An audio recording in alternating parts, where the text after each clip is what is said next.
गरीब धना भगत की धुन लगी, बीज दिया जिंदा ने। सूखा खेत हरा हुआ, काकर बोई जाने। अपने आत्मा परमात्मा से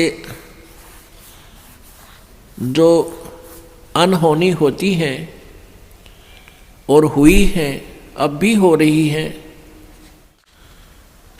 ये उन्हीं को होती हैं जो सत भक्ति करते हैं, परम संत की शरण में रहते हैं और सच्ची लगन से साधना करते हैं। और पूर्ण परमात्मा कबीर देव ही सबकी, जैसी कोई भक्ति साधना कर रहा है उसकी लाज वही रखता है। गीता जी अध्याय नंबर 15 के श्लोक नंबर 16-17 में बताया है कि क्षर पुरुष और अक्षर पुरुष ये दो प्रकार के प्रभु हैं, ये नाशवान हैं दोनों के दोनों, और इनके अक्षेत्र में, इनके राज लोक में जितने भी प्राणी हैं वो भी नाशवान हैं, जीव आत्मा सबकी अमर है। फिर 17वें श्लोक में बताया है 15वें अध्याय के गीता जी में कि उत्तम पुरुष तु अन्य परमात्मा इति उदाहरते। यह लोक तरम आविश्य विभर्ति अवय ईश्वर है। वो श्रेष्ठ परमात्मा वास्तव में भगवान जो है वो तो इन दोनों से और है, सरपुरुष और अक्षर पुरुष से, और वही तीनों लोकों में प्रवेश करके सबका धारण पोषण करता है, यानी उसी से सब कुछ होता है, वही सब कुछ है। जैसे पौधे को, पेड़ को जड़ से, मूल से आहार प्राप्त होता है, उसमें जो भी फिर आगे विकास हो रहा है वो आहार से ही हो रहा है। भाई इतना ही समझना काफ़ी है बुद्धिमान के लिए। तो कबीर परमेश्वर से ही सबको पावर शक्ति, जैसी कोई साधना किसी प्रकार की कर रहा है, उस परमेश्वर से ही उसका वो शक्ति मिल रही है और वो उसी प्रकार की प्रोग्रेस उसकी हो रही है।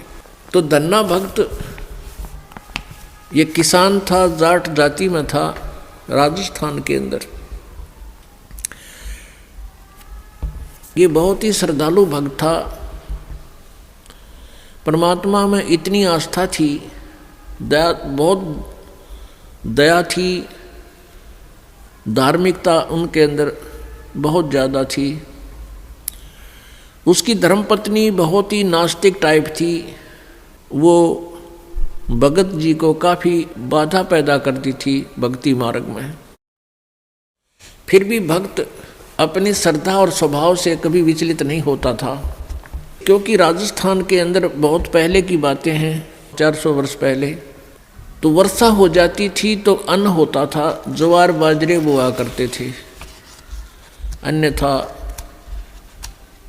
बहुत ही भूखमरी होती थी, गरीबी बहुत थी, निर्धनता बहुत थी। एक बार वर्षा हुई और धन्ना भगत की बीज बोने के लिए, ज्वार बोने के लिए चल पड़ा। रास्ते में 4 संत भगत आ गए और भगत को देख करके भगत प्रणाम करते हैं, गदगद होते हैं, बैल खड़े कर लिए, वो जो ऊंट था वो खड़ा कर लिया और हाथ जोड़ कर प्रणाम किया, नमस्कार हो संतों को, राम राम कही और कुशल मंगल पूछा भगत ने। तो उन भक्तों ने बताया कि कुशल काहे की है भगत, 4 दिन हो गए रोटी नहीं खा ली, 3-4 दिन हो गए कोई अन्न नहीं मिला, हम ऐसे तीर्थ यात्रा पर जा रहे हैं। अब धन्ना भगत जी ने सोचा 4 दिन हो गए रोटी नहीं खाई, ये मरेंगे, निढाल हो रहे हैं बिल्कुल। कहा ले ये ज्वार खा लो।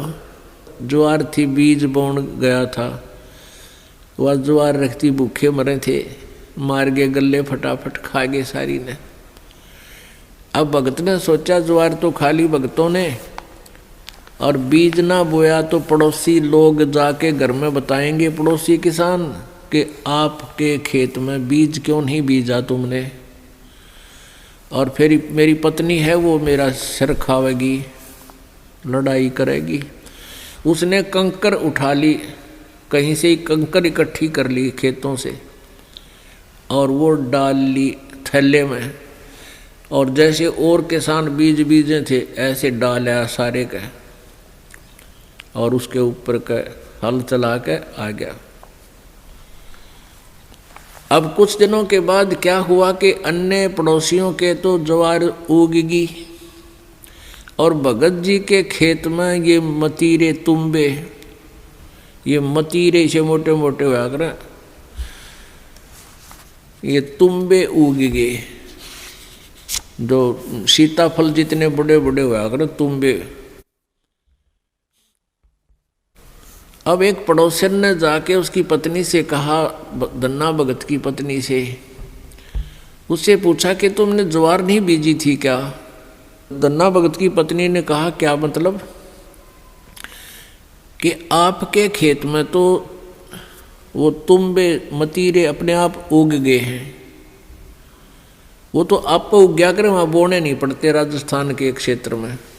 कहने लगे आपने कुछ बीजे नहीं रखा, उसमें तो निरा कुबाड़ जाम गया, वो तुम्बे पैदा हो गए, इतने पड़े हैं बिना गिनती के, इसे मोटे मोटे। अब उसने सोचा कि भगत मार गया डंडी दिखे। धन्ना भगत की पत्नी ने सोचा भगत जी कर गया गड़बड़ और इसने बीज भी कितने दान में दिया होगा। अब उसने सोची एक मैं खेत देख कर आऊँ, पाछे मगज मारूंगी इसके लिए। अब वो खेत में अपने पति से कहने लगी कि खेत में जाके आऊँ, मैं ज्वार देख कर आऊँ। भगत जी बोलिया है को नहीं। भगत जी को तो पता था वहाँ क्या मिलेगा, अपना चुप बैठा। और वो भगत धन्ना भगत जी अपने मित्रों के साथ उसी से में बातें करता था, भक्ति की चर्चा जब हुआ कि तक खेत खात में चली जाया करती।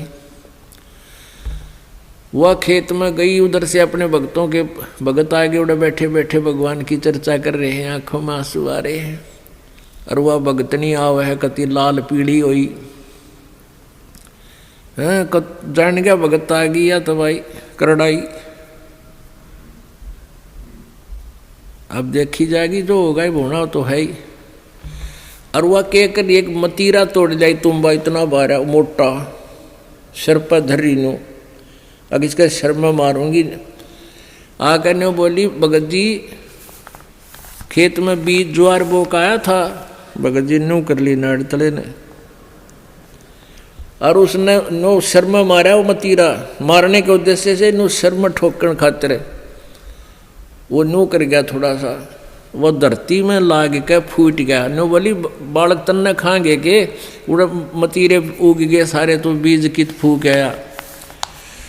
तो वो मतीरा जो था वो तुम्बा था, धरती में लाग के फूट गया। फूट गया तो उसमें एक दड़ी यानी 5 किलो लगभग ज्वार निकली। ज्वार अब एक बार तो अब भगत जी की तरफ देखा, वो नौकरें पड़ा था, एक तरफ देखा ज्वार का ना अक्तुम्बे में तो ज्वार निकल आई।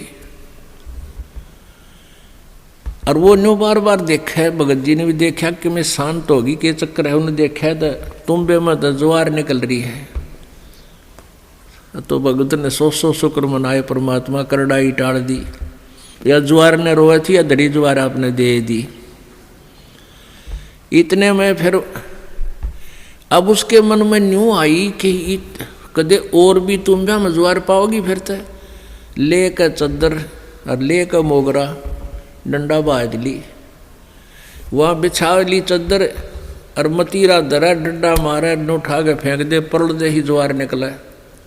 ढेर लग गया उस ज्वार का। और औरा कहते हुआ इतनी खड़ी थी सुक्की, और वर्षा हुई नहीं, उनकी खत्म होगी गांव वालों की।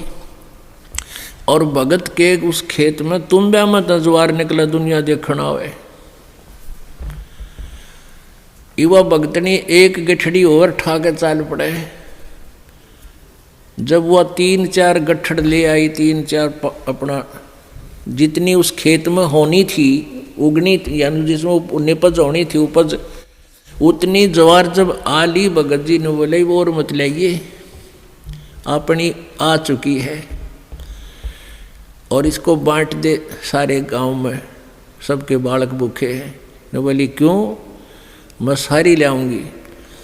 वह ले आई ठाठा गए, फिर जो भी गिठड़ी ले आए वहाँ तक ताबा बोझ मरती, वहाँ खोल ला उसके वो बूमड़ा हो जाए, उसके फूल वो बन जाए छिलका, ज्वार ना रहे। वह एक दो गिठड़ी तो ले आई, फिर बैठ गई, अगियो अच्छा चाड़ा हुआ। तब धन्ना भक्त ने कहा भाई बाकी की ज्वार भगवान ने आप सबके लिए दी है और अपने हिसाब की ले जियो जिसने जितनी चाहिए और सबको बांट दे। तो परमात्मा कहते हैं ये मालिक ऐसे ही किया करता है तो हम सच्ची लगन लगावें। परसों एक बहन आई रेवाड़ी साइड की, वह 10-8-9 वर्ष से नाम ले रही थी। उसका पति नाम नहीं ले हुआ था, वो गुटी छुट्टी लावा था। फिर उसने वो तकलीफ होगी, कोई बीमार सिमार हो गया, उसने भी नाम ले लिया। वो नाम लेकर गए थे, वो अकेला वो ले गया था और वह पत्नी उसको दिलाकर नाम लेकर गई थी। वो पहले से लिए हुई थी नाम उसकी पत्नी। वो ना माना करता पहले बिल्कुल भी। वो बीमार सिमार सा हो गया, फिर नाम ले लिया। उसके पति ने 1700 रुपये रखे थे, गरीब सा काम, बिल्कुल निर्धन से है। और 15 नोट थे 10-10 के 150 रुपये उन 1700 में। तो उसकी पत्नी को कुछ पैसों की आवश्यकता थी। भगत ने कहा कि वहाँ से उठा ले, 1700 रुपये रखे हैं। तो उसने देखा वो 1700 तो रखे थे, उसमें उसने थोड़े से चाहिए थे, 100-200 निकाल लूँ। तो उसमें देखा तो 1700 तक होना। वो जो 10-10 के नोट थे वो 1-1 हज़ार के बन गए। वो 15,000 रुपये तो वो 150 रुपया के हो गए, और बाकी वो जो 1700 का जोड़ अलग रह गया, 1450-1500 वह न्यारी। तो वह कहने लगी भगत ने, अकाइयत ने के दिखाऊं, क्या अक देख के कर दिया परमात्मा ने, हमारे गुरुदेव ने, कबीर परमेश्वर ने के कर दिया कि ये तो घने रुपये हो गए, 15,000 हो गए, ये तू 150 बताओ था तो 1500 है बोला। वो कहने लगा मारे 15,000 तो मैंने देखे को नहीं है, कई साल हो गए, 15,000 कितना है गए, देख ले के हो गया यूँ। तो भगत ने कहा है कि तुम्हें घने दिन पहले की नाम ले रही है, गुरुजी ने के बारे में आप ही ज़्यादा जानते हो, मन तैयबा नाम लिया है, ये के कर दिया हमारे घर पे, यानी तू ही ज़्यादा जान सकती है आपके भगवान के बारे में। तो पुण्यात्मा हुआ बेबे फिर यहाँ पैसे लेकर आई, पाठ करवाया। ने बोले जी ये वो नोट कति नए कति जानो ये गड्डी में काट के लाए, ऐसे 5 नोट उस बहन ने दिए यहाँ पर। तो पुण्यात्माओं पहले तो एक उदाहरण धन्ना भगत जी का आज तक गुणगान किया जाता है, और यहाँ परमेश्वर कबीर जी की कृपा से, उस परम पिता परम अक्षर ब्रह्म की रजा से, या गिनती नहीं इसे चमत्कारों की।